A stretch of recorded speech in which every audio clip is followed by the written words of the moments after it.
This is Mike Lewis of MEI Radio at the Sport and Technology Conference at the BT Centre in London. And one of the panel discussions was using technology to engage younger sports audiences, gadgets versus grassroots.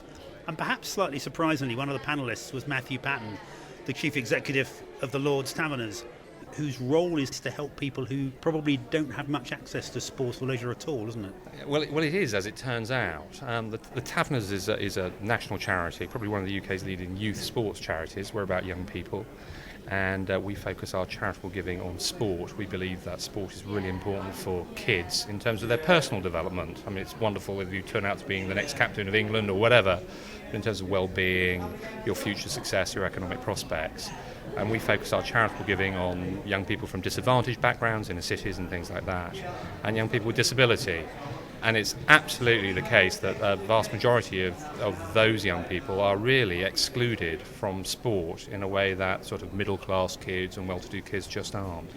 Because when you were asked about technology, you said, well, to me, technology is a motorised wheelchair for a disabled child to take part in sport that otherwise they wouldn't be able to take part in. Yes, well, it's ironic, really. We're sort of standing here in sort of the glittering BT Towers, which is sort of digital centre, and the conference is very much about digital technology and rights management and, television and all those sorts of things.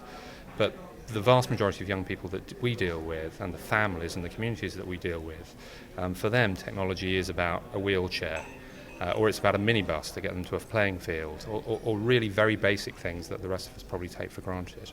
We hear a lot, don't we, about the fact that the nation's kids are the unfittest generation there's ever been. They're obese. They spend all their time on their computers and they don't get sport. A lot of sports, the equipment is very expensive. Do you find it a struggle to reach those people and inspire them to take part in sport? Well, our experience of young people in terms of kind of basic characteristics is that kids are competitive and kids love playing. And there are lots of great things that sport can provide that, given the access, given the opportunity to take part in that access. But there are a lot of kind of very common misconceptions, really. If you're a family looking after a young person who's in a wheelchair, inevitably it's going to be a very expensive family for you to be in. Aside from the cost of a wheelchair, it normally means that an adult has to be at home. Two adults can't work, somebody has to be at home kind of from a caring point of view. You have the central heating on more often because you're at home more often. Your kind of dietary requirements and medical requirements change and things like that.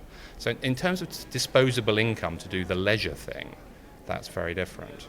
The other thing that we talked about in the conference was we talked about the commoditisation of leisure, and it is a fact. We were on the panel. There was a chap from Nike, a chap who represented the NFL, National Football League from America, and BT, and we were talking about how can we effectively sell more sport and more content using digital media and the like to young people, and young people are very, very targeted from that point of view. But again, there is a sizable minority of kids who simply are not in the marketplace because they do not have the economic wherewithal or they do not come from a family background where it's seen as important. And so there are tremendous social barriers before you even get on to should I have Sky Television and a PSP or whatever it might be. The London 2012 Olympics and indeed the Commonwealth Games in Glasgow in 2014 have been used as rallying calls to get the nation's youth to participate in more sports.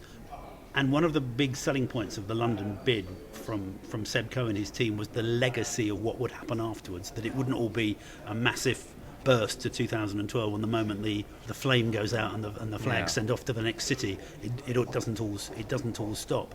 And during the conference you were critical of the way the legacy is being handled. I am critical about the way the legacy is being handled, but I say that from a point of view which is not informed. I just sort of say as I find, I suppose. I totally bought the argument from Seb in terms of, when the bid was made in Singapore. What I think about the legacy is I think the legacy is getting lost between confusion about who's in control. It's scattered across, government departments, Department of Health, Culture, Sport and Leisure, Treasury, you name it. There's no clear owner of it. I think LOCOG have had to move their agenda really to bricks and mortar, away from legacy. I think in terms of funding and finances, they've just set up the Legacy Trust. Well, we've only got 2.5 years to go, so there's not very much time, and there's only 40 million quid in the kitty, which is not going to go terribly far in terms of those original aspirations. So my view is that somebody needs to really grab it by the throat and take leadership of it. I think it needs proper and serious investment in terms of cash and political will. I think it needs to involve local authorities, schools, voluntary organisations and communities around the whole country.